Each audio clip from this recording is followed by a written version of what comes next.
Brought to you by WikiVidi.com. Prometheus, 2012 film.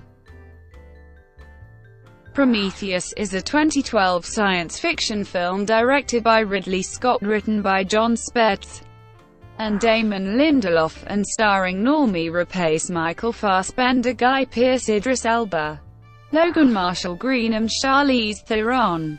It is set in the late 21st century, and centers on the crew of the spaceship Prometheus as it follows a star map discovered among the artifacts of several ancient Earth cultures. Seeking the origins of humanity, the crew arrives on a distant world, and discovers a threat that could cause the extinction of the human species. Development of the film began in the early 2000s as a fifth installment in the Alien franchise.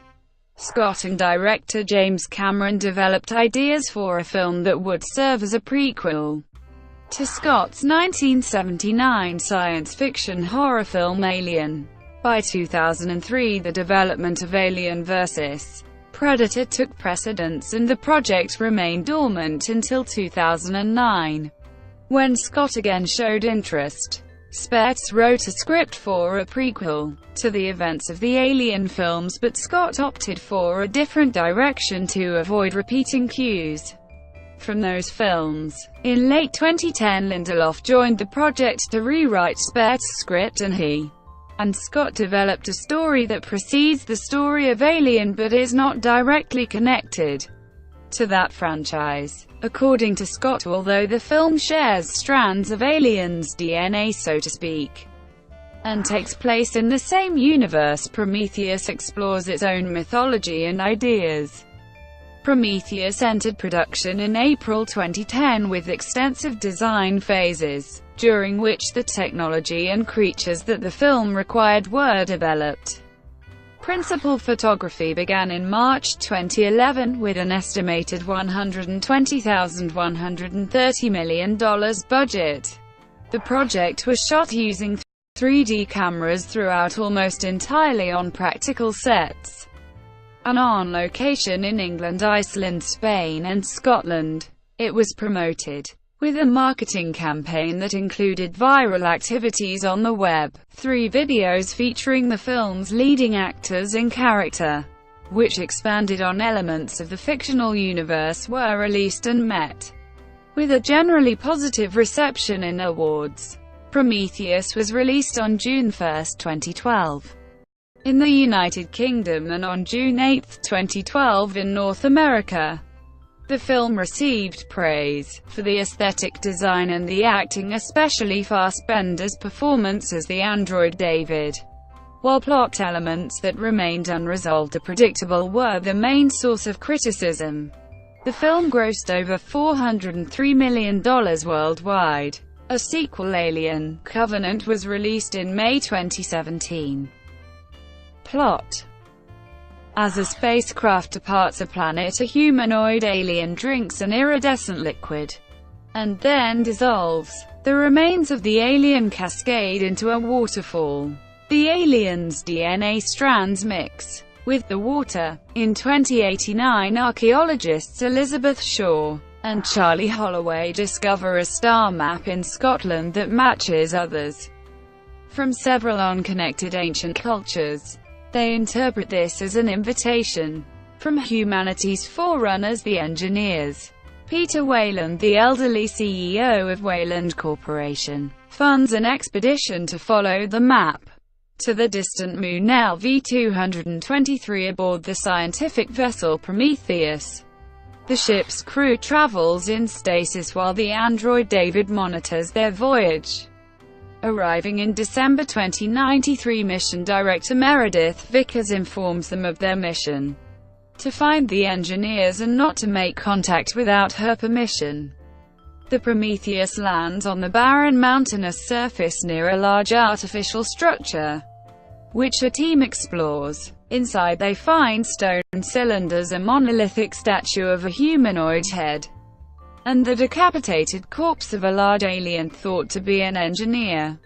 Shaw recovers its head. The crew finds other bodies, leading them to surmise the species is extinct. Crew members Milburn and Fifield grow uncomfortable with the discoveries and attempt to return to Prometheus, but become stranded in the structure when they get lost. The expedition is cut short when a storm forces the crew to return to the ship. David secretly takes a cylinder from the structure while the remaining cylinders begin leaking a dark liquid. In the ship's lab, the engineer's DNA is found to match that of humans. David investigates the cylinder and the liquid inside. He intentionally taints a drink with a liquid and gives it to the unsuspecting Holloway, who had stated he would do anything for answers. Shortly after Shaw and Holloway have sex inside the structure, a snake-like creature kills Milburn and sprays a corrosive fluid that melts Fifield's helmet. Fifield falls face first into a puddle of dark liquid. When the crew returns, they find Milburn's corpse. David separately discovers a control room containing a surviving engineer in stasis and a star map highlighting Earth. Meanwhile, Holloway sickens rapidly. He is rushed back to Prometheus, but Vickers refuses to let him aboard and at his urging burns him to death with a flamethrower. Later, a medical scan reveals that Shaw, despite being sterile, is pregnant. Fearing the worst, she uses an automated surgery table to extract a squid-like creature from her abdomen. Shaw then discovers that Weyland has been in stasis aboard Prometheus. He explains that he wants to ask the engineers to prevent his death from old age. As Weyland prepares to leave for the structure, Vickers addresses him as father. A monstrous, mutated Fifield returns to the Prometheus and kills several crew members before he is killed. The Prometheus captain, Janek, speculates that the structure was an engineer military base that lost control of a virulent biological weapon, the dark liquid. He also determines that the structure houses a spacecraft. Weyland and a team return to the structure accompanied by Shaw. David wakes the engineer from stasis and speaks to him in an attempt to explain what Weyland wants. The engineer responds by decapitating David and killing Weyland and his team before reactivating the spacecraft.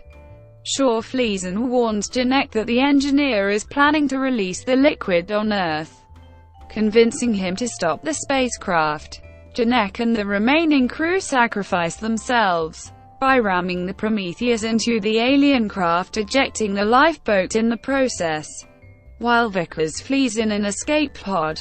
The engineer's disabled spacecraft crashes onto the ground, killing Vickers. Shaw goes to the lifeboat and finds her alien offspring is alive and has grown to gigantic size. David's still active head warns Shaw that the engineer is pursuing her.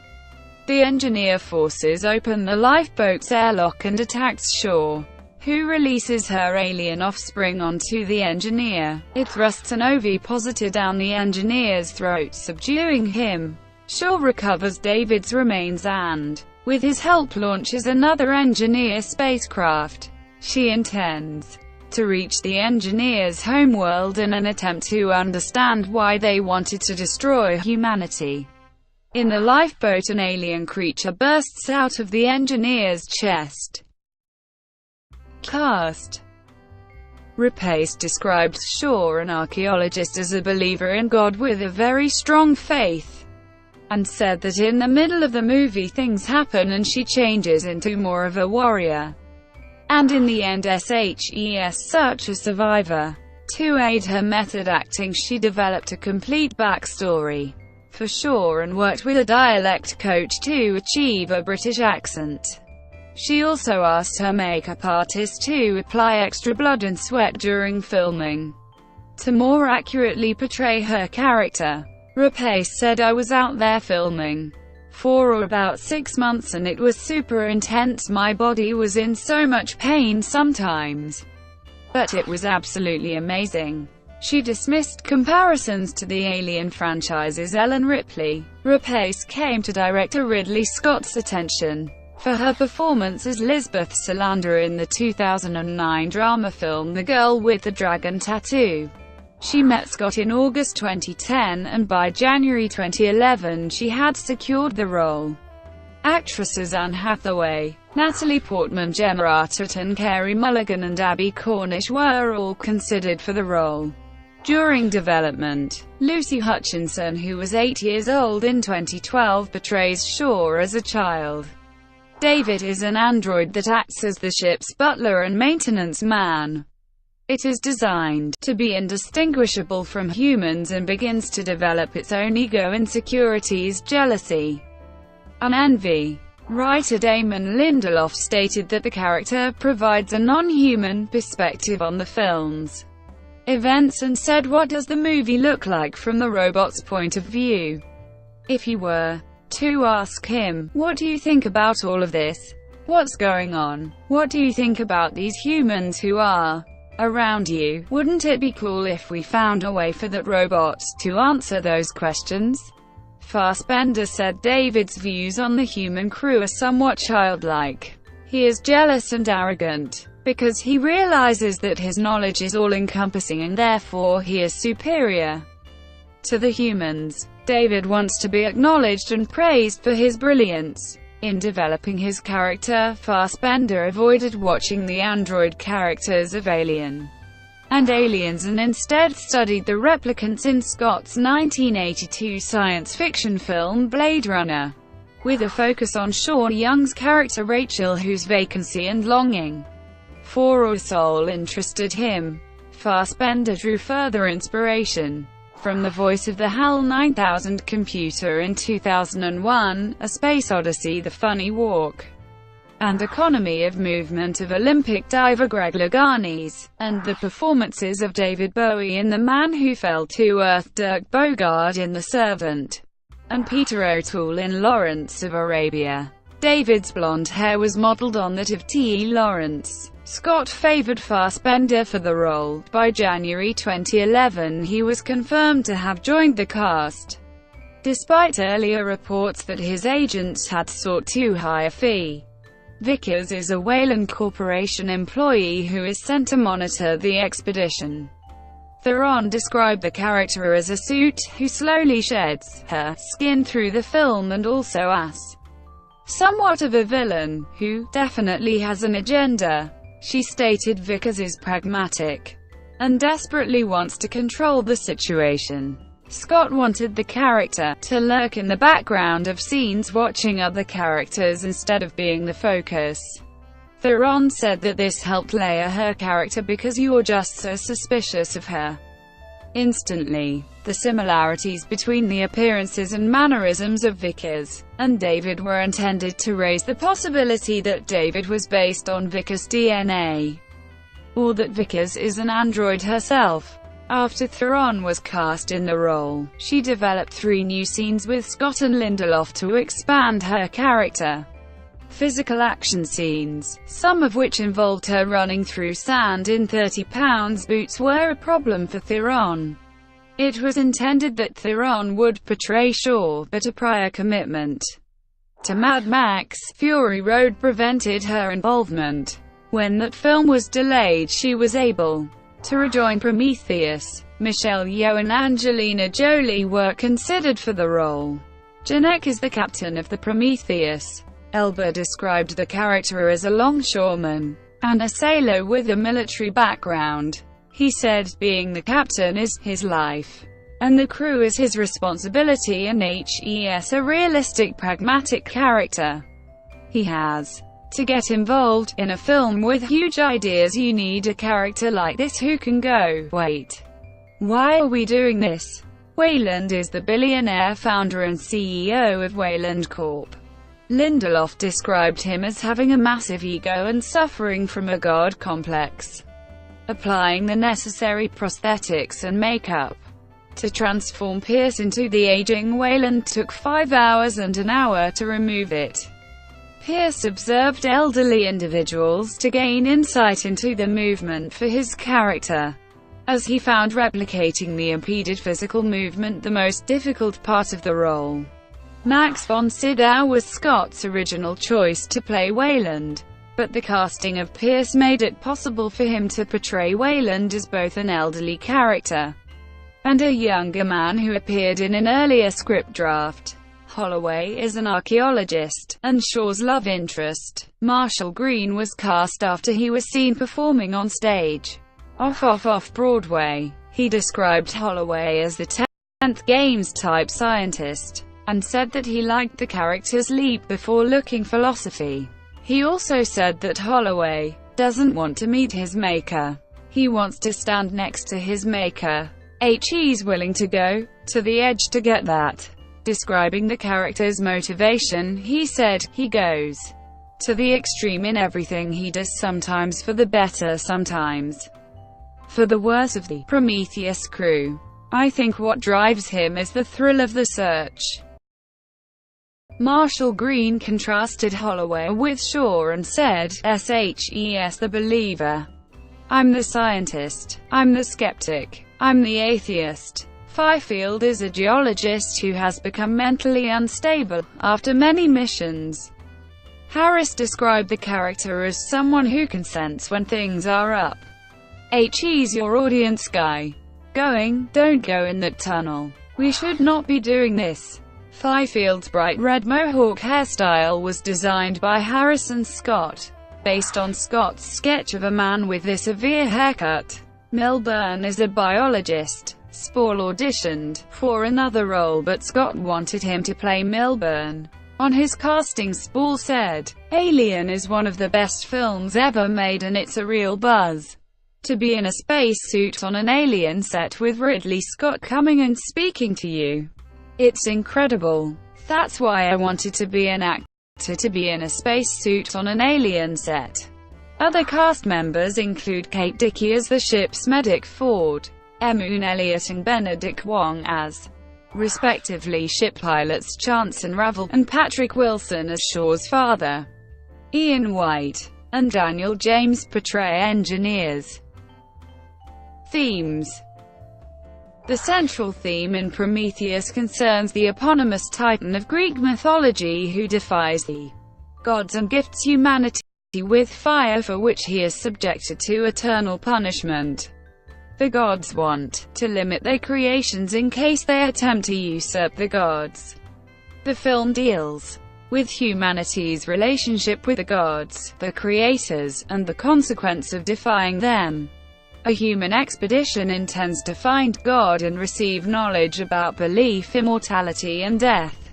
They find superior beings who appear godlike in comparison to humanity, and the Prometheus crew suffer consequences for their pursuit. Shaw is directly responsible for the events of the plot because she wants her religious beliefs affirmed, and believes she is entitled to answers from God. Her questions remain unanswered, and she is punished for her hubris.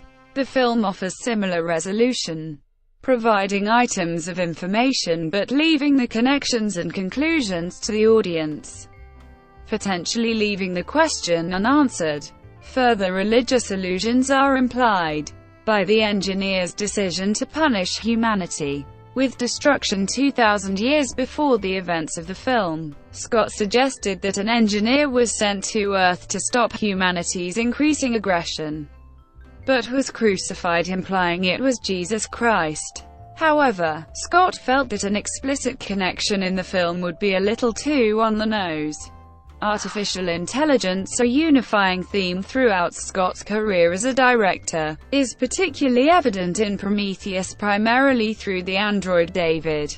David is like humans, but does not want to be like them, eschewing a common theme in robotic storytelling, such as Blade Runner. David is created in the image of humanity, and while the human crew of the Prometheus ship searches for their creators expecting answers, David exists among his human creators yet is underwhelmed. He questions his creators about why they are seeking their own.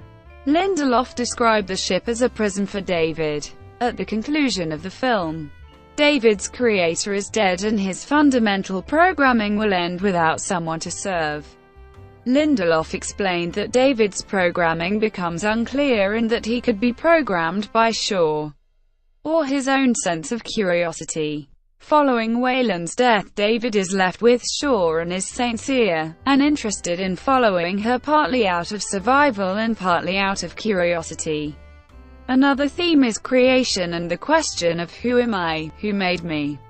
Why hast thou forsaken me? Development of the in-universe mythology explored the Judeo-Christian creation of man. But Scott was interested in Greco-Roman and Aztec creation myths about gods who create man in their own image by sacrificing a piece of themselves. This creation is shown in the film's opening, in which an engineer sacrifices itself after consuming the dark liquid, acting as a gardener in space to bring life to a world. One of their expeditions creates humanity, who create artificial life in their own image. David then introduces the dark liquid to Holloway, who impregnates a sterile Shaw, and the resulting child impregnates an engineer, creating the child of all three generations. Scott likened the engineers to the dark angels of John Milton's Paradise Lost, and said that humanity was their offspring and not gods. Shaw is the only religious believer in the crew and openly displays her religious belief with a necklace of a Christian cross. Lindelof said that with her scientific knowledge, her beliefs felt outdated in 2093. Shaw is excited when she learns that she was created by the engineers and not a supernatural deity, but rather than cause her to lose her faith, it reinforces it. Lindelof said that asking questions and searching for meaning is the point of being alive, and so the audience is left to question whether Shaw was protected by God because of her faith. Scott wanted the film to end with Shaw's declaration that she is still searching for definitive answers. In addition to the religious themes, Lindelof said that Prometheus is pro-science and explores whether scientific knowledge and faith in God can coexist. Besides drawing several influences from Paradise Lost, The Atlantic's Govindini Murthy noted further influences and wrote that he striking images Ridley Scott devises for Prometheus reference everything from Stanley Kubrick's 2001 to Leonardo da Vinci's Vitruvian Man and Mario Bava's Planet of the Vampires. Scott also expands on the original Alien universe by creating a distinctly English mythology informed by Milton's Paradise Lost and the symbolic drawings of William Blake. Development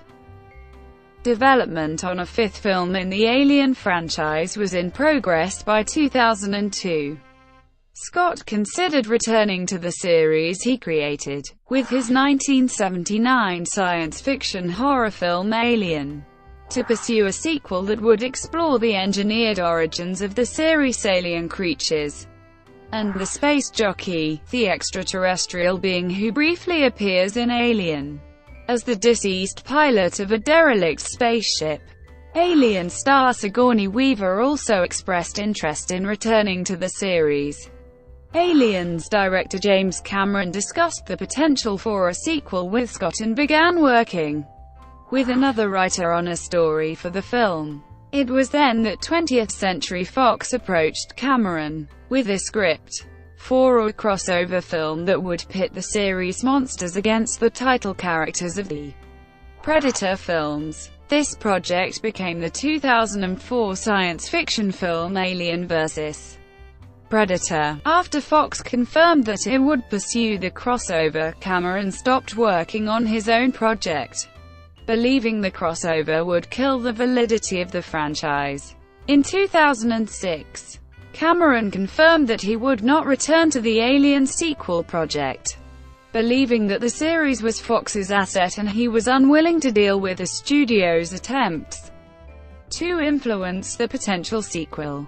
In May 2009, Fox said that the project was a reboot of the Alien franchise and soon afterwards was reported as an untitled prequel to Alien.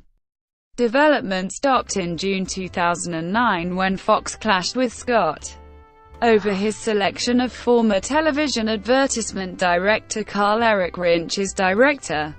Fox was only interested in pursuing the project project if Scott directed.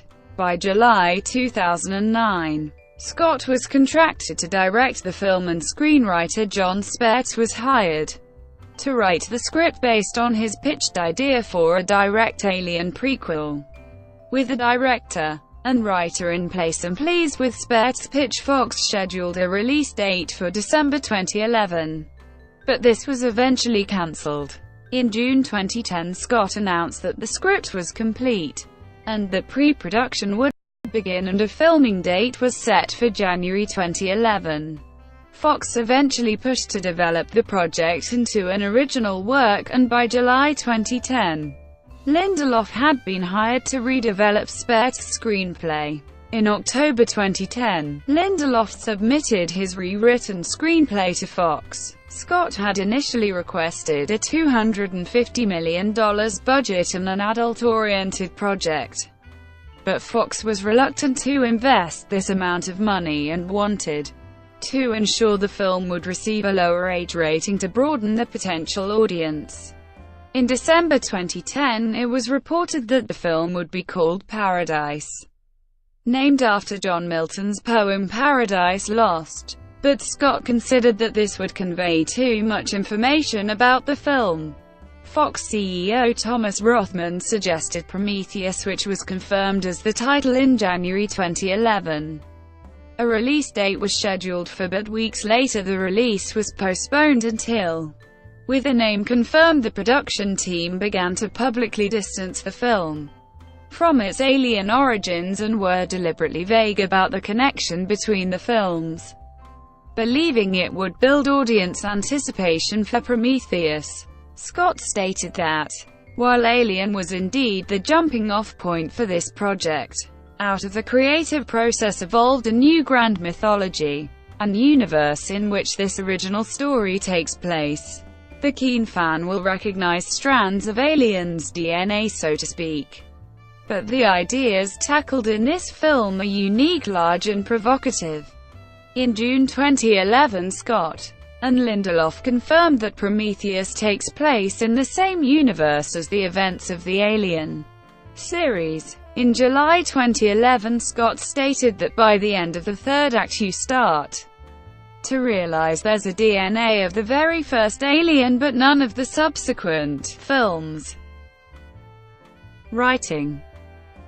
Spaihts met Scott in late 2009 and they discussed Scott's desire to pursue an Alien prequel. Spaihts offered his concept, including a bridge that would connect the story of the film's human characters to the Alien saga. Spaihts was quickly hired, which he credited to the reception of his bridge idea. Spaihts claimed he created the concept spontaneously without preconception. Spaihts wrote a 20-page, extremely detailed outline. Within 3.5 weeks he had completed his first draft and he submitted it to the producers on Christmas Day 2009. Within 12 hours, Scott returned the script with notes for changes and Spaihts spent the Christmas holiday redrafting. Spaihts was tasked with exploring unresolved mysteries from Alien, such as the space jockey.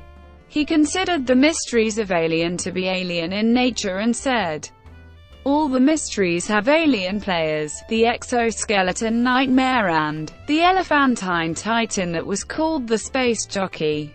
How do you make anyone care about events between creatures like this?" His solution was to link the alien mysteries to the past and future of humanity. He said, "If that story is somehow ours and deeply enmeshed with a human story, that story changes meaning within our own life, things of such significance that we think of our own lives differently." Spaihts found translating Scott's stylistic visual concepts to text difficult, and he periodically constrained some of Scott's ideas. He reminded Scott that in the scene they were discussing the characters were subject to gravity, and so could not simply float. By April 2010, the script was on the fourth draft. Scott said about the script, "We're talking about gods and engineers of space. And were the aliens designed as a form of biological warfare, or biology that would go in and clean up a planet? In June 2010, Scott announced that the script was complete and ready for filming. However, Scott instead contacted Lindelof and asked him to review Spaihts' script. Within the hour, a messenger delivered the script to Lindelof, and informed him that he would wait outside to return it as soon as Lindelof had finished reading it. Lindelof was unaware of what Scott and the producers liked about the existing script, and informed them that he found the general concept appealing, but that the story relied too heavily on elements of the Alien films, such as the alien creature's life cycle. As a direct prequel to Alien, the story was shaped to lead into that film's story and to recreate the familiar cues of that series, and Scott wanted to avoid repeating his previous accomplishments. Lindelof said, "If the ending to Prometheus is just going to be the room that John Hurt walks into that's full of alien eggs in Alien, there's nothing interesting in that because we know where it's going to end. Good stories, you don't know where they're going to end. A true prequel should essentially precede the events of the original film, but be about something entirely different, feature different characters, have an entirely different theme, although it takes place in that same world." Lindelof said that the other parts of the script were strong enough to survive without the alien hallmarks, such as the alien creature, which he believed had been diluted by the exposure it had received. He said, "The producers were just looking for someone to say to them, hey, we don't need the alien stuff in here. It shouldn't be about that. It can be a part of this movie, but it shouldn't be what it's about." Lindelof said that the film could instead run parallel to the Alien series and that a sequel would be Prometheus 2 and not Alien, and submitted an idea for how such a sequel could work. Lindelof met with the producers the following morning, and was hired shortly afterward in late 2010.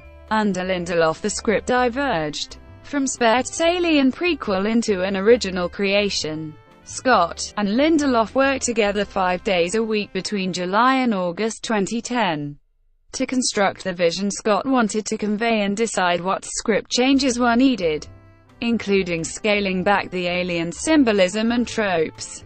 In August and September 2010, Lindelof spent almost 5 weeks writing his first draft, which he submitted in mid-September 2010.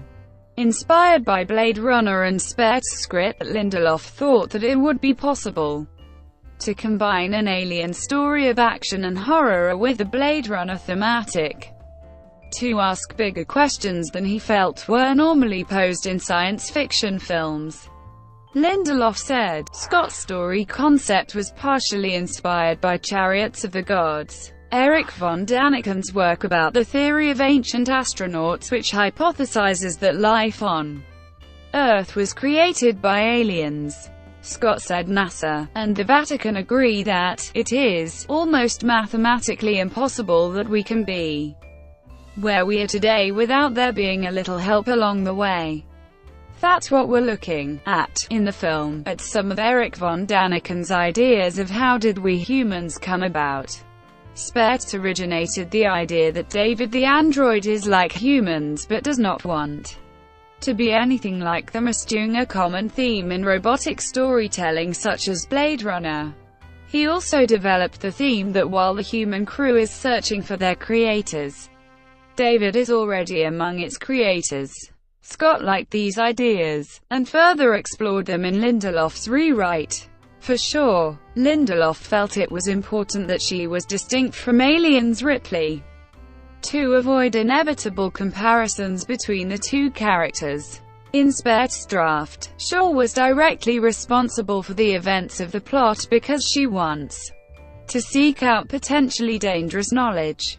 As with David, Lindelof expanded this facet of the character during his rewrites. He spent approximately 8 months developing the script, finishing in March 2011 as filming began. Pre-production. Pre-production began in April 2010. A team developed graphic designs for the film. Scott convinced Fox to invest millions of dollars to hire scientists and conceptual artists to develop a vision of the late 21st century. The production of Prometheus was marked by a high degree of secrecy, and story details were kept extremely under wraps. Ridley Scott was determined to maintain the secrecy of the plot, and he required the cast to sign clauses to prevent them disclosing story details, and the cast were allowed to read the script only under supervision in Scott's production office. One exception was made, when a courier flew the script to one actor outside the US, and then stood guard while the actor read it. Scott said, "I was insistent that the script not leak onto the internet where it gets dissected out of context, which spoils it for everyone." In July 2011, Lindelof said that the film would rely upon practical effects and would use CGI generally for on-set pre-visualization of external space visuals. Scott said that, "You can pretty much do anything you want with digital technology," and Doug Trumbull once said to me, "If you can do it live, do it live." That was 29 years ago. Even though we have remarkable digital capabilities, I still say do it live.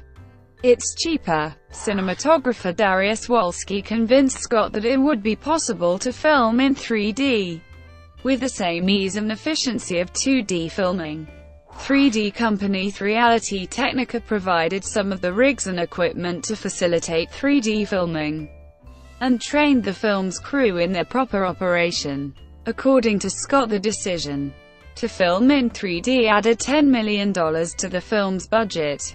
Since 3D films need high lighting levels on set, the hallmark dark and shadowy atmosphere of the Alien films was added in post-production using color grading processes, and the 3D equipment was based on post-Avatar technology.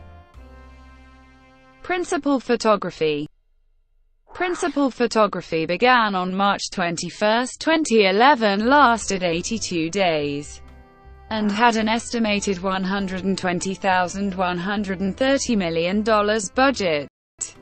Filming began at Shepperton Studios and Pinewood Studios in England. Scott used 8 sound stages for filming, including the 007 stage. Studio space was limited, and the crew had to make 5 stages work for approximately 16 sets, and increased the size of the 007 stage by over 30%. Exterior shots of the Alien world were shot in Iceland, where filming occurred for 2 weeks. It commenced on July 11, 2011 at the base of Hekla, an active volcano in southern Iceland. Speaking about working at the volcano, Scott said, "If one is afraid of nature in this profession, then it would be best to find a different job." Filming also took place at Dittifoss, one of the most powerful waterfalls in Europe. The Iceland shoot involved 160 Icelandic crew members and over 200 imported crew. Scott said that the filming in Iceland comprised approximately 15 minutes of footage for the film, and that the area represented the beginning of time. Morocco had been chosen as a location for these scenes, but the 2010 Arab Spring protests forced the change of venue. Alternatives including the Mojave Desert had been considered, but Scott explained that Iceland was ultimately chosen because here it is so rough and Jurassic-like, and that proved decisive. In September 2011, filming moved to the Ciudad de la Luz audiovisual complex in Alicante, Spain. Shooting areas included the complex's large water tank and a nearby beach. The complex was booked from August 22, 2011 through to December 10, 2011, and set construction occurred from August until late September. Approximately 250 people worked on the 3-month-long Spain shoot, generating over €1 million in the local economy. Filming also took place in the Wadi Rum Valley in Jordan. Scott avoided using green screens unless necessary. Instead, he used various items so the actors would know where they should be looking in any particular scene on the practical sets, where CGI elements would be inserted in post-production. Rapace said that green screens were used fewer than 6 times during filming. The production used 5 3-reality Technical Atom 3D rigs, 4 of which were configured with Red Epic 3D cameras set on camera dollies and tripods, which were continuously in use during filming. The 5th rig used an Epic camera as a Steadicam, which was used only occasionally. Post-production. Scott used the 3D footage to increase the illusion of depth. Despite this being his first 3D film, he found the process easy. He said, "You could literally twiddle a knob and the depth will increase, and the trick is not to overdo it." In December 2011, Rapace undertook additional dialogue recordings for the film. Additional pickup scenes were filmed during January 2012, including a one-day shoot on the Isle of Skye, Scotland, and a new scene shot at a cave in the Scottish mountains. For dark scenes, the film was color-graded to specifically compensate for the light loss of 3D glasses to ensure the image was comparable to the 2D version. In July 2011, Scott said that he was filming Prometheus with both adult-oriented R and more accessible PG-13 film ratings in mind, allowing the more adult content to be cut if necessary without harming the overall presentation. Scott said he had a responsibility to 20th Century Fox to be able to present a PG-13 cut of the film if the studio demanded, allowing it to be viewed by a wider potential audience. When asked about the rating, Scott said, "The question is, do you go for the PG-13 or do you go for what it should be, which is R? Financially it makes quite a difference. Where essentially it's kinda R. It's not just about blood, it's about ideas that are very stressful." Scott also said that, regardless of rating, he would present the most aggressive cut of the film he could, while Rothman said that Scott would not be forced to compromise the film's quality to avoid an R rating. On May 7, 2012, Fox confirmed that the film had received an R rating and would be released without any cuts being made. According to Scott, the scene of Shaw surgically removing her alien offspring was the significant cause of the restrictive rating, and it was suggested that removing the scene entirely would be the only way to gain a lower one. A fight scene between Shaw and the engineer was shortened because Scott decided that Shaw directly wounding the engineer diminished his role. Scott concluded work on the film in March 2012. Music. Mark Streitenfeld, who had worked with Scott on earlier projects, composed the musical score for Prometheus. It took just over a week to record with a 90-piece orchestra at Abbey Road Studios in London, England. Streitenfeld began writing ideas for the score after reading the script before filming commenced. He used some unusual techniques to compose the score and said, "I actually wrote out the sheet music backwards, so the orchestra played it backwards. And then I digitally flipped it. So you're hearing the score as it's written, the same melody but with a backwards-sounding orchestra, which gives it a kind of unusual, unsettling sound."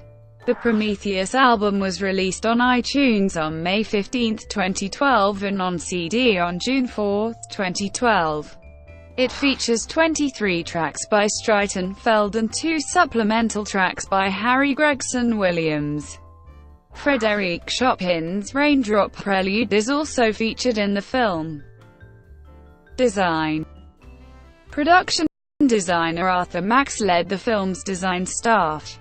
His art team were tasked with deconstructing the art and visuals of Alien and reverse designing them for the chronologically earlier setting of Prometheus. Influence was drawn from the work of Alien creature designer H.R. Giger and designers Ron Cobb and Chris Foss. including their designs for that film, which Scott had been unable to develop at the time. Costume design. For the crew's space suits, Scott was inspired to include spherical glass helmets after reading a story in Steve Jobs' biography about building an office out of Gorilla Glass. Scott said, "If I'm in 2083 and I'm going into space, why would I design a helmet that has blind spots? What I want is something where I have 360 vision. Glass by then will be light and you won't be able to break it with a bullet." The interior of the prop helmets had 9 functioning video screens, internal lighting and air supply provided by 2 fans, and battery packs concealed within a backpack. The helmet's exterior featured a functional light source and high-definition video cameras, with a transmitter and recorder. For the suit itself, Scott wanted to avoid the unwieldy NASA-style suit. His frequent collaborator Jan T. Yates used medical research concepts relating to skin replacement treatments and materials to develop a garment that would be believable, flexible and comfortable. The outfit comprised a neoprene suit worn under an outer space suit, a base to which the helmet could be attached, and a backpack. Aboard the ship, Yates gave the characters their own distinct looks. Theron is dressed in an ice silver, silk mohair suit. Yates said, "Theron is the Ice Queen. It was always our vision to make her look as sculptural as possible." Fassbender's David is dressed similarly to other crew members, but his outfit was given finer lines to produce a more linear appearance.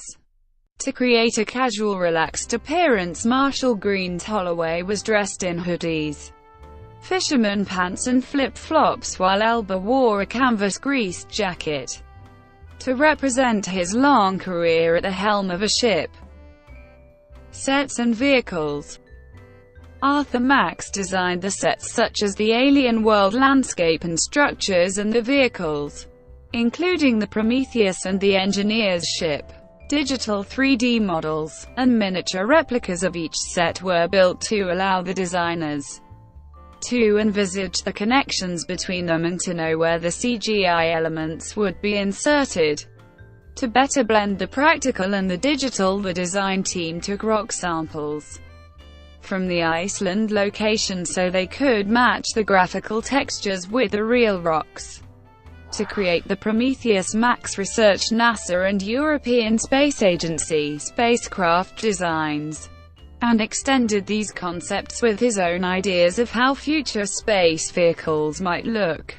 He said that he wanted to do something that was state-of-the-art, which would represent a flagship spacecraft with every technology required to probe into the deepest corners of the galaxy. The interior of the Prometheus was built across a 2-level structure fronted by a large faceted wrap-around windscreen. Theron's quarters were designed to represent her high status in the crew, and were furnished with modern and futuristic items including Swarovski chandeliers and a Fazioli piano. The ship's garage was built on the backlit of Pinewood Studios in England.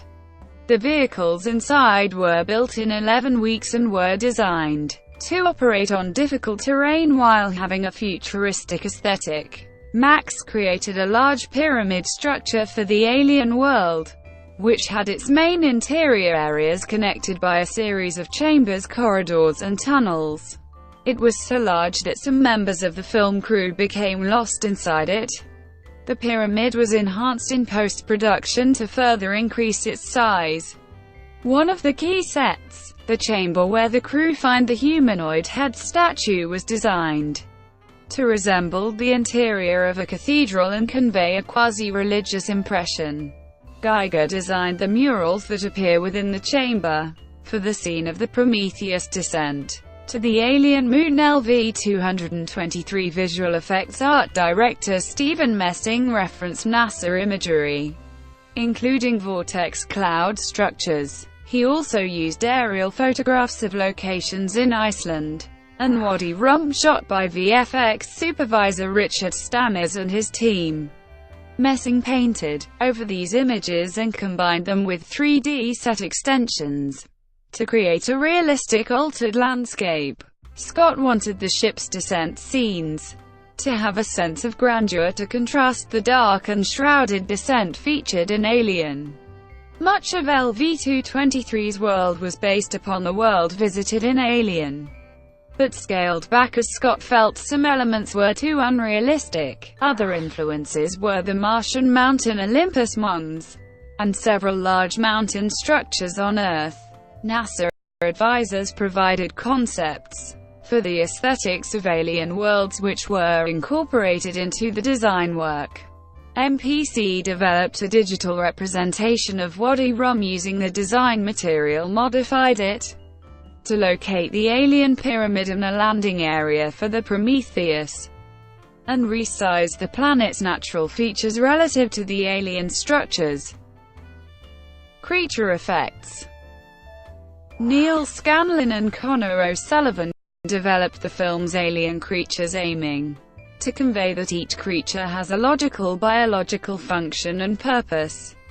Scanlon said that much of Scott's inspiration for creature design is drawn from natural life, such as plants and sea creatures.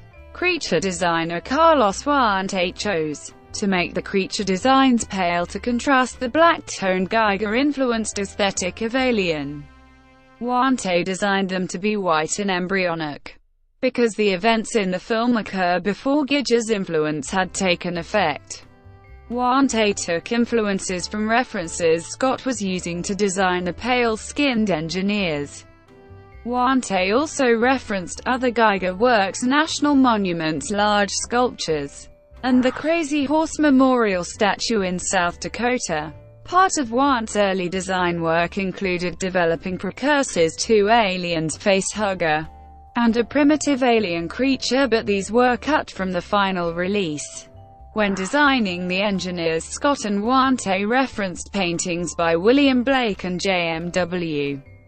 Turner and classical sculptures. Scott wanted the engineers to resemble Greco-Roman gods, and instructed designer Neville Page to reference the Statue of Liberty, Michelangelo's David, and Elvis Presley. The 8-foot-tall humanoid engineers were created by applying bulky, full-body prosthetics to the actors whose facial features were diminished by the material, and were later digitally enhanced to preserve the godlike physical perfection. Scott described the engineers as tall, elegant dark angels. The snake-like alien, dubbed the Hammerpede, was given life through a mixture of CGI and practical effects, and the wires controlling the practical puppet were digitally removed. For a scene in which the Hammerpede is decapitated, the VFX team digitally animated and inserted the spontaneous growth of a replacement head. During the scene in which the Hammerpede erupts from Spall's character's corpse, Scott controlled the puppet using wires. Scott did not inform Dickie about what was to occur in the scene, and her screaming reaction was real. The creature's design was partially inspired by translucent sea creatures with visible arteries, veins and organs beneath the skin's surface, and cobras. The designers gave the creature a smooth, muscular and powerful appearance. Early designs of the trilobite, the tentacled offspring cut from shore, resembled an octopus, a squid. Page redeveloped this creature as an embryo in an early state of development, with tentacles that began fused together and would gradually split, creating new tentacles. As the creature developed, the practical creature was a remotely operated animatronic creation with a silicone skin. The mutated phi field effects were achieved mainly through the use of makeup and prosthetics. Due to concerns that the practical effects would be unsatisfactory, the filmmakers completed an alternative version of the sequence in which phi field was rendered as a digital character with elongated limbs and an engorged translucent head, incorporating a semblance of Harris' face. 3 other variations of the mutated phi field were modeled, but these were rejected as being too inhuman for its grown form, the adult trilobite.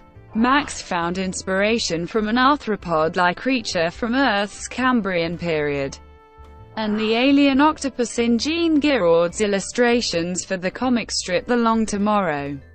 Further inspiration came after Max found a formaldehyde-preserved giant squid, an image which met with Scott's approval. The film's last unveiled creature, the Deacon, was named by Scott for its long, pointed head that he considered resembled a bishop's mitre. Scanlan named, to represent the creature's genetic lineage beginning with Shaw and Holloway, who produced the trilobite which impregnates the engineer in its design.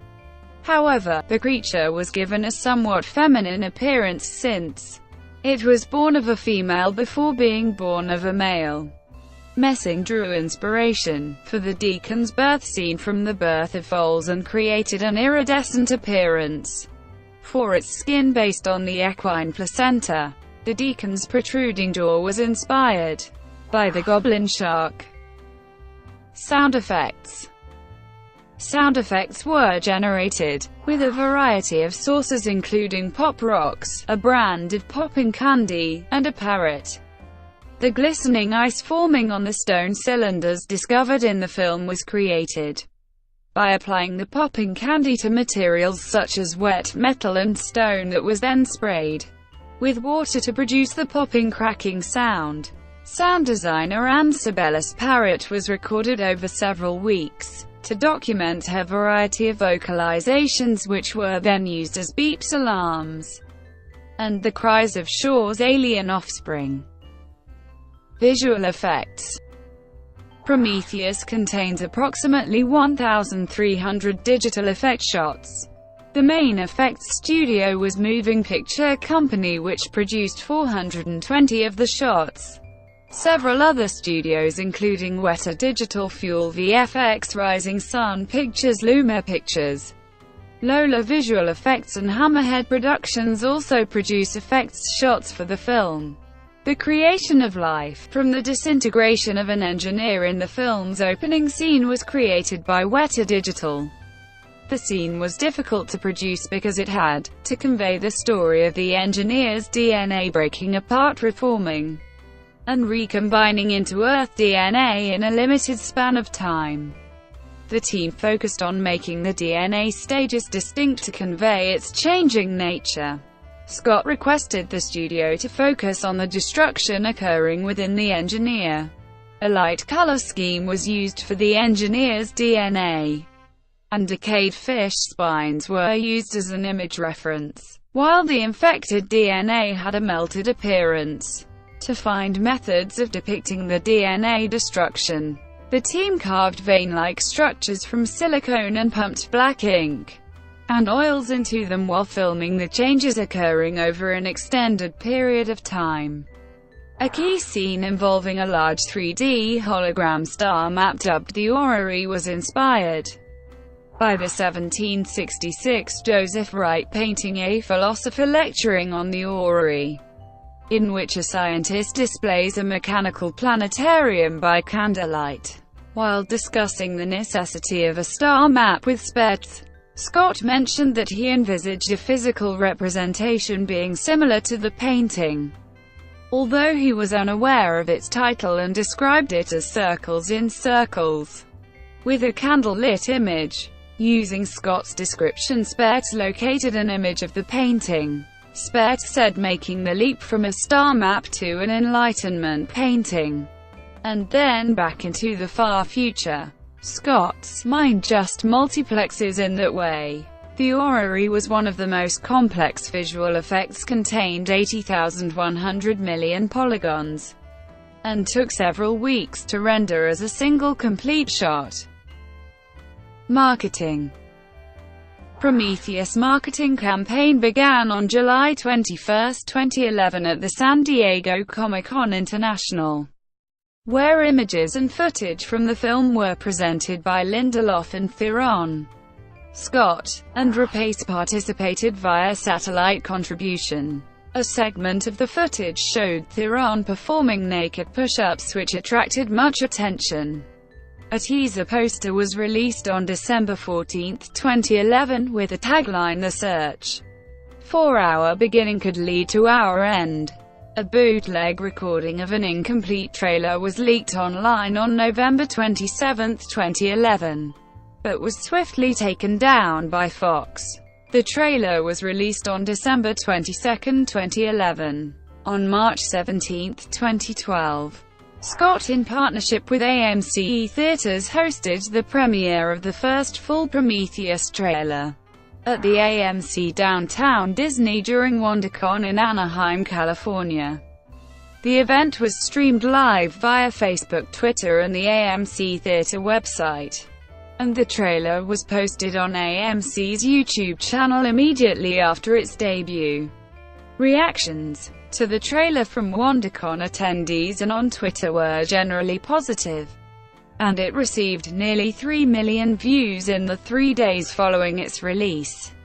On April 10, 2012, media outlets were shown a 13-minute montage of scenes in 3D from the film's opening at the View Cinema in Leicester Square, London. The screening, and in particular the 3D visuals and the performances of Fassbender, Rapace, Theron and Elba, was well received. On April 29, 2012, the international launch trailer debuted in the United Kingdom on Channel 4. During the first advertisement break of the TV show Homeland, viewers were encouraged to share their opinions about the trailer on Twitter, some of which were then shared in a live broadcast during a later break. This was the first time that viewers' tweets were used in a broadcast advertisement. A competition, offering viewers a chance to win tickets to the film whenever the social platform's e-box detected the advertisement airing, was launched on that site. On May 8, 2012, the advertisement became the subject of an investigation by the British broadcasting regulatory body Ofcom for allegedly breaching broadcast rules, when a voiceover encouraged viewers to book tickets during the advertisement with the logo on screen.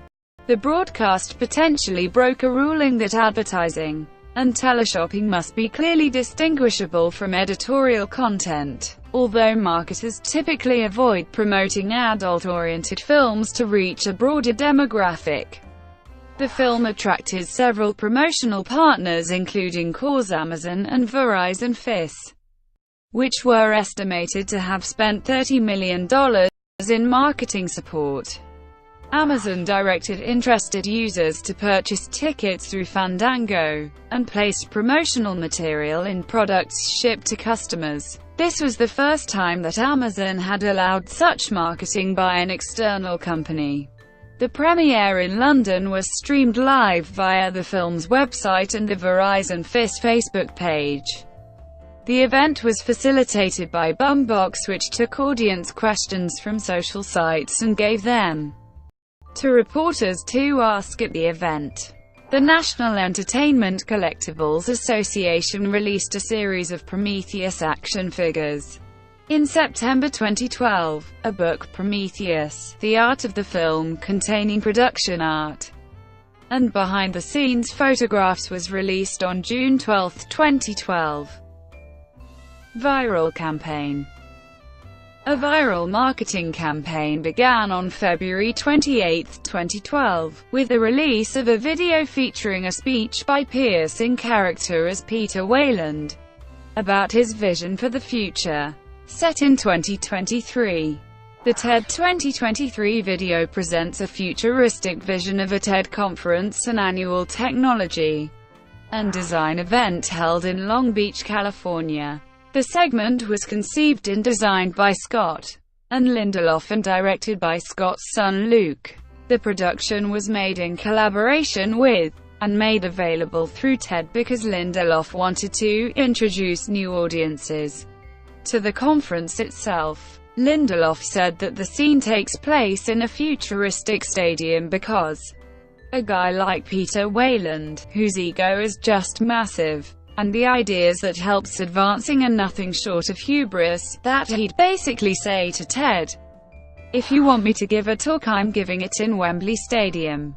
TED community director Tom Riley helped the film's producers gain approval for the use of the TED brand, which had not previously been used for promotional purposes. Riley was involved in designing the 2023 conference, and said that the association generated millions of unique visits to the TED website. The video's release was accompanied by a fictional TED blog about the 2023 conference, and a tie-in website for the fictional Wayland Corporation. On March 6, 2012, the Wayland website was updated to allow visitors to invest in the company as part of a game, which would reveal new Prometheus media. During the 2012 WonderCon, attendees at the film's panel were given Wayland Corporation business cards that directed them to a website and telephone number. After calling the number, the caller was sent a text message from Wayland Corporation that linked them to a video that was presented as an advertisement for the David 8 android narrated by Fassbender. An extended version of the video, released on April 17, 2012, lists the android's features, including its ability to seamlessly replicate human emotions without the restrictions of ethics or distress. A full-page David 8 advertisement was placed in the Wall Street Journal, a Twitter account operated by a David 8 that allowed Twitter users to ask the character questions was included. A partnership with Verizon FIS was launched, offering a virtual tour of the Prometheus spaceship. Another video, Quiet Eye starring Rapace as Shaw, was released on May 16, 2012, and debuted on the Verizon FIS Facebook page. In a telephone call monitored by Yutani, a fictional company from the Alien series, Shaw requests Wayland's aid to seek out alien life. In France, the Saint Martin Ghost train station was converted to resemble alien architecture from the film and was visible to passing commuters. The campaign continued after the film's release, with a website that was listed during the film's end credits. The site referenced the philosophical novel Thus Spoke Zarathustra by Friedrich Nietzsche, and featured a video of Wayland who quotes from the book. Another video followed in September 2012, featuring Elba's Captain Janek preparing for a mission. At the May 2012 Digital Hollywood Conference, Lindelof said that the videos originated from the question of the film's status as an alien prequel. It was decided that creating videos with the film's stars would generate more interest than any commentary about its connection to the Alien films. He also said that the videos needed to be cool enough to justify their existence, but not so important that their absence from the final film would be an issue for audiences. Release. The premiere of Prometheus took place on May 31, 2012 at the Empire Cinema in Leicester Square, London. The film was released in the United Kingdom on 2012 and in North America on 2012. It was simultaneously released in IMAX theaters and in 3D, and it is encoded for D-Box motion seats that provide physical feedback to the audience during the film. Pre-release.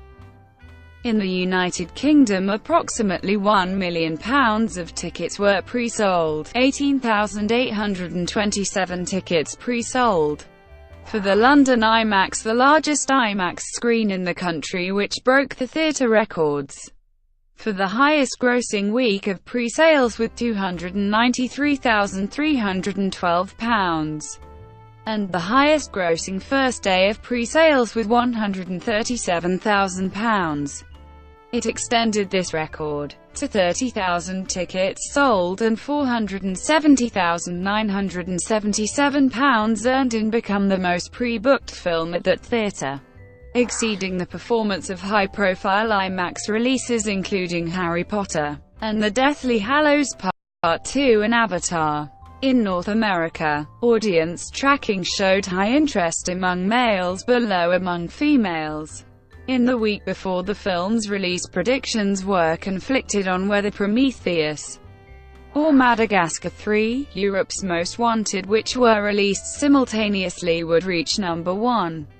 for that weekend. On June 6, 2012, Fandango reported that, with 42% of daily sales, Prometheus was beating Madagascar 3. The online tracking for Prometheus surged with each additional promotional footage. Prometheus was predicted to earn approximately $30 million and Madagascar 3 around $45 million.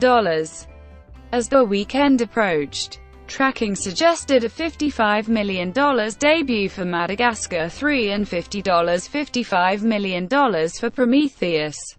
Prometheus was disadvantaged by Madagascar opening in 264 more theaters and its adult rating. Box office. Prometheus was considered a financial success overall. After a strong start in North America, the film failed to meet the studio's expectations, but it continued to perform strongly in other territories until the end of its theatrical run. Prometheus earned $126,477,084 in North America and $276,877,385 elsewhere, for a worldwide total of $403,354,469, making it the 15th highest grossing film of 2012. And the 159th highest grossing film worldwide unadjusted for inflation. Prometheus was released in 15 markets between May 30 and June 1, 2012, about a week before its North American release. The earlier start in these countries was timed to avoid competition with the start of the 2012 UEFA European Football Championship the following week. On its opening day, which varies depending on the country, it earned $3.39 million in the United Kingdom, $2.2 million in Russia and $1.5 million in France.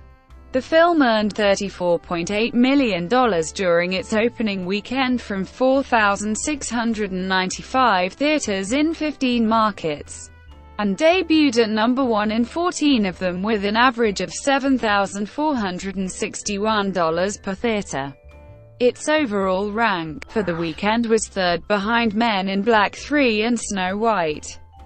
Its opening weekends in the United Kingdom, Ireland and Malta, Russia and the CIS and France, and the Maghreb region represented its largest takings.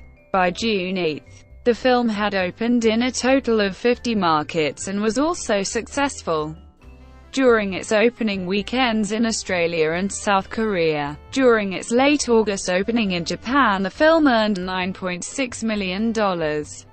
In North America, Prometheus earned $3.561 million in midnight showings at 1,368 theaters, including $1.03 million from 294 IMAX theaters, and went on to earn $21.4 million through its opening day.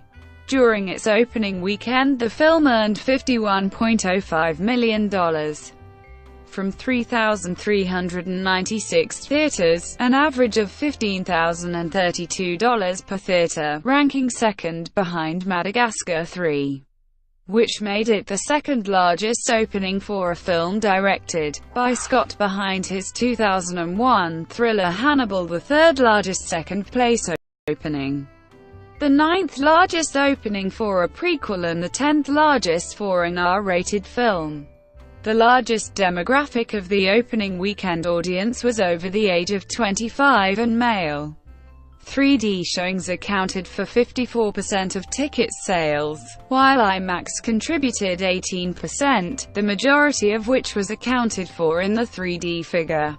The film closed on September 20, 2012 after 105 days in release, with a total gross of $126.4 million. The figure made it the number 43 highest grossing film to never finish a week as the number 1 film. Critical reception. The film garnered a 73% approval rating from 284 critics, an average rating of 7 out of 10, on the review aggregation website Rotten Tomatoes, which said Ridley Scott's ambitious quasi-prequel to Alien may not answer all of its big questions, but it's redeemed by its haunting visual grandeur and compelling performances, particularly Michael Fassbender as a fastidious android. Metacritic provides a score of 65 out of 100 from 42 critics, which indicates generally favorable reviews. CinemaScore polls reported that the average grade moviegoers gave the film was AB, on a scale of A to F, while audience members under 25 rated it the highest at A. Reviews frequently praised both the film's visual aesthetic and design, and Fassbender's performance as the android David received almost universal acclaim. However, the plot drew a mixed response from critics, who criticized plot elements that remained unresolved or were predictable, tempered by appreciation for the action and horror set pieces. The Hollywood Reporter's Todd McCarthy called the film's visuals vivid, stunning, and magnificent on a technical level, and praised the performances of Fassbender, Rapace and Theron, but wrote that the film caters too much to imagined audience expectations, when a little more adventurous thought might have taken it to some excitingly unsuspected destinations. Time Out London's Tom Huddleston wrote that the photography is pleasingly crisp and the design is stunning, but that script feels flat, the dialogue is lazy, while the plot, though crammed with striking concepts, simply fails to coalesce.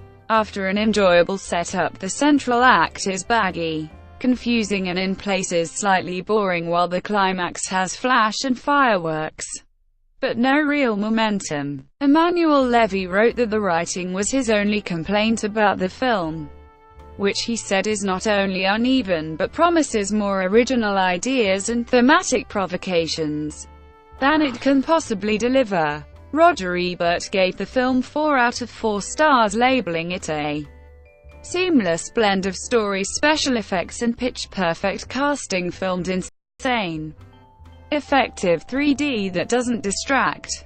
Ebert wrote that Rapace's performance continues here the tradition of awesome feminine strength begun by Sigourney Weaver in Alien, but considered that Elba's Janek has the most interesting character evolution. Ebert thought that the plot raises questions and does not answer them, which made the film intriguing and parallel to the classic tradition of Golden Age sci-fi. He later went on to name it as one of the best films of 2012. Total Films' Jonathan Crocker wrote that the plot successfully integrated itself with Alien's mythology while offering its own original ideas. Entertainment Weekly's Lisa Schwartzbaum was positive towards the cast, particularly Rapace, and the cinematography. Salon's Andrew O'Hare wrote that the film was somber, spectacular, and ponderous, but that the portentousness and grandiosity is at once the film's great strength and great weakness, and criticized the characters for lacking common sense. O'Hare also mentioned Wolski's cinematography and Max's production design. The New York Times A.O. Scott criticized the story as weak and argued that the narrative's twists and reversals undermine its lofty, mind-blowing potential. He said the film has no revelations, just bits of momentarily surprising information bereft of meaning or resonance, and that Rapace is a fine heroine, vulnerable and determined. Variety film critic Justin Chang wrote that the film's narrative structure was unable to handle the philosophical dimension of the plot, and that Prometheus was lazily deferring key plot points under the presumption that a sequel would be made. The Guardian's Peter Bradshaw wrote that Prometheus was more grandiose, more elaborate, but less interesting than Alien, and lacked the latter's central killer punch.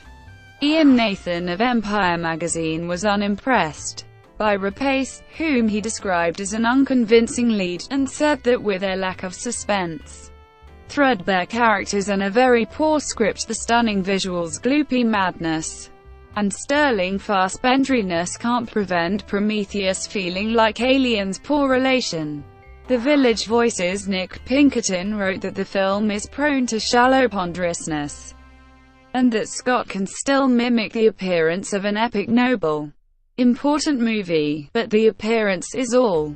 He criticized Rapace and Marshall-Green for failing to instill interest in their characters' relationship, but added, "There are a few set pieces here that will find a place of honor among the aficionados of body horror, and all things clammy and viscous."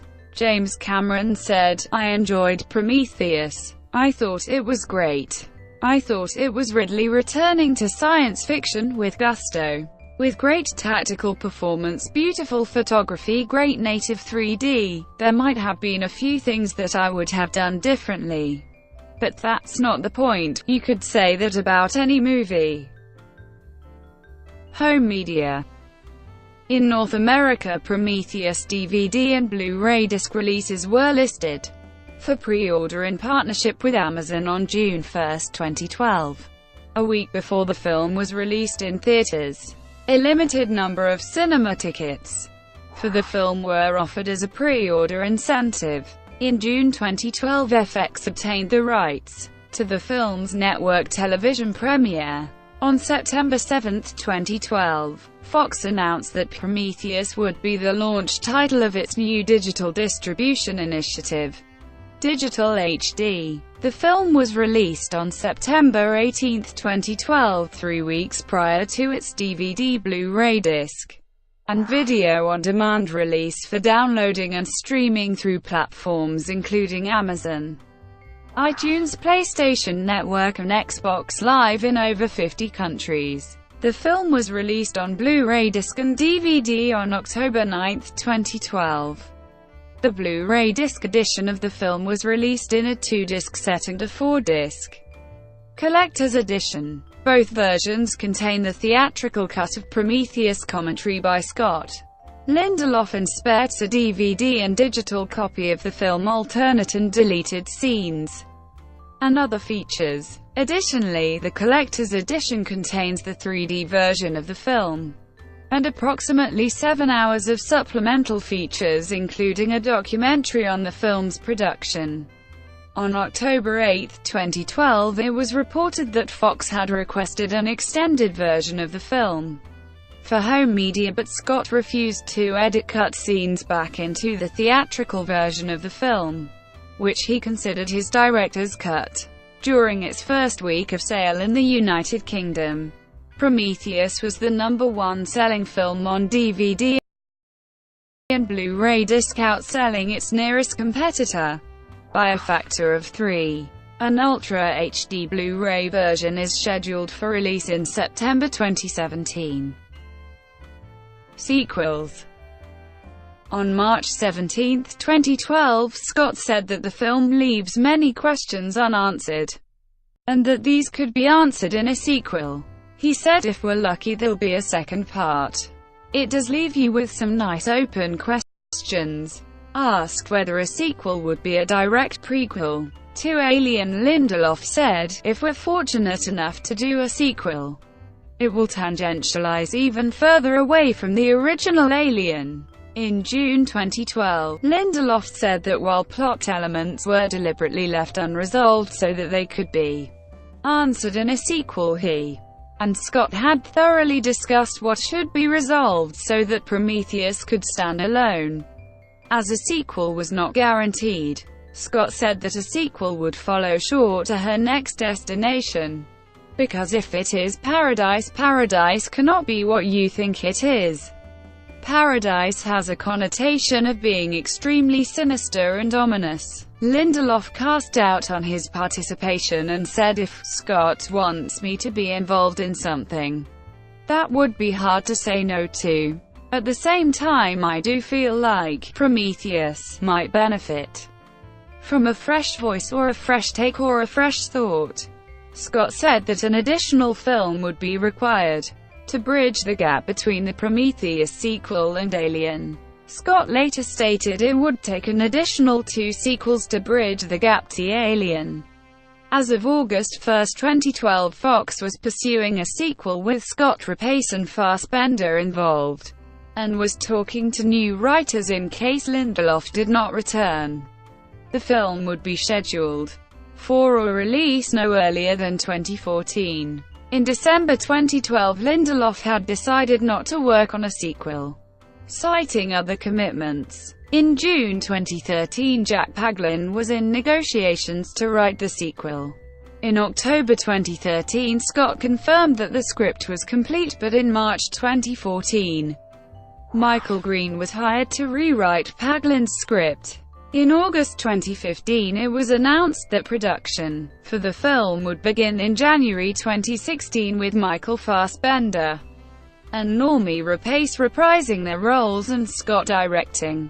While at the Toronto International Film Festival to promote his film The Martian, Scott stated that production on the film will begin in February 2016. In September 2015, Scott said that the title of the sequel will be Alien: Paradise Lost, an allusion to John Milton's epic poem, which may also suggest a deeper connection with the Alien franchise. In an interview with Empire, Scott said that the title change did not affect the film's story, and the film will have a connection to the character of Ellen Ripley. In October 2015, Deadline.com reported that Rebecca Ferguson is in negotiations for a role. In November 2015, Scott announced that the film was retitled Alien: Covenant. In December 2015, Deadline reports that actress Catherine Waterston was cast in the lead role of Daniels. Alien: Covenant will take place 10 years after the events of Prometheus. Scott has stated that the sequel will be a hard R rating.